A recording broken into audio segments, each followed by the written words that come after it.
ጥላ ያጣች ነፍስ መደገፊያ የከዳት ጎጆም ተስፋ መቁረጥ ያጠላበት ህይወት መንገደ ጅንጉርጉሯ ባለለየቅል መንገዷ ህይወት ፊቷን ያዞረችባቸው የእድሜ ባለጸጋዋ እናት ጣይቱ ወንድም ግዛው ኑሮን ለመግፋት ላይመልስ ወሳጅ ወንዝ ጋር አንገት ለአንገት ተናንቀው ለአመታት ኖረዋል። ያ ስጋት ያጠላበት እነዚያ ሰቀቀን ይመላባቸው ምሽቶችም በክረምት ወቅት አስፈሪነታቸው ያይላል። ክረምት ሲመጣ እሞታለሁ እንጂ ወጣዋለሁ አልልም እና የወንዙ ሽታ ይመጣል፣ ቅዝቃዜው ይመጣል። ሰው ሲተኛ እኔ ቁጭ ብዬ ስስል ነው ማድረው። እግሬን ዘርግቼ አልተኛም። የእንትኑ ምንጭ ተስር ምንጭ አለው። ያ ምንጭ ማለት ነው ፍራሹ የመጨረሻ እዚህ ጋር ቦያ ያለ ሽንት ቤት ነው። በቃ ያለው ነገር በጣም ያስከፋል። ዛሬ ያ ተስፋ ቢስነት ያጎበጠው ጫንቃ ቀና እንባ ያወየበው ፊት ፈካ ብሏል። ምስጋና እኛነትን ጨብጠው መደጋገፍን አንግበው ለተነሱ መዳፎች ይግባውና ልክ እንደ ጣይቱ ያሉ ከሰቀቀድ ጋር በአንድ ማድ የቀረቡ ከስጋት ጋር በአንድ ጣሪያ ስር የከረሙ ነፍሶች ዛሬ በክረምት በጎ ፍቃድ እሳቤ ታሪካቸው ተቀይሮ ነጋቸው ተቃንቷል።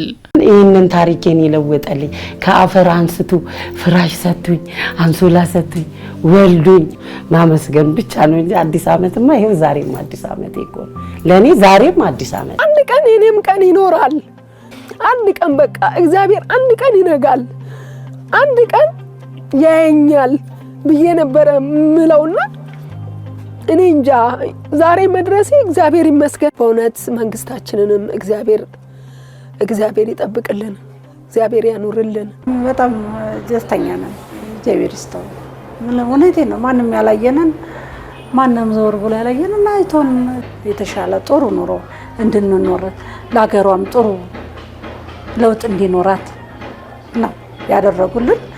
እግዚአብሔር ይስጥልን፣ እናመሰግናለን። የክረምት የበጎ ፍቃድ አገልግሎት እሳቤ ያቀረቀሩ አንገቶችን ብቻ አላቀናም፣ ሀዘን ያቆሩ አይኖችን ብቻ አላበሰም።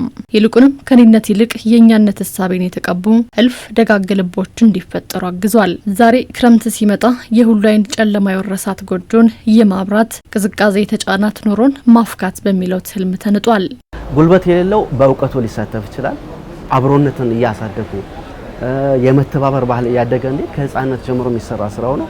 ሁሉም ባለው ነው የሚሳተፈው። አቅመ ደካማውን ጎልማሶች ጉልበት ባይኖራቸው ወጣቶችን ጋይድ በማድረግ እውቀታቸውን በማስተላለፍ ሊሳተፉ ይችላሉ። ለዛ ነው የወጣት ብቻ አይደለም፣ የባለ ሀብት ብቻ አይደለም፣ የሁሉም ነው ምናምን። ከጉርሻው ቀንሶ ከደረበው አካፍሎ የሚኖር ህዝብ ባላት ሀገር ነገ ብሩህ ዛሬ ቀና ይሆናል። ጎጆ የደመቀለት ኑሮ የሞላለት ከሙቀቱ ለቀዘቀዘችው ጎጆም ለጎደለችው ማዕድ ሲያካፍል ያኔ ሀገሬው ቀን ቢጥል የሚያቀና የራስ ወገን እንዳለው አምኖ ስጋትን እስከ ወዲያኛው ይሰናበታል።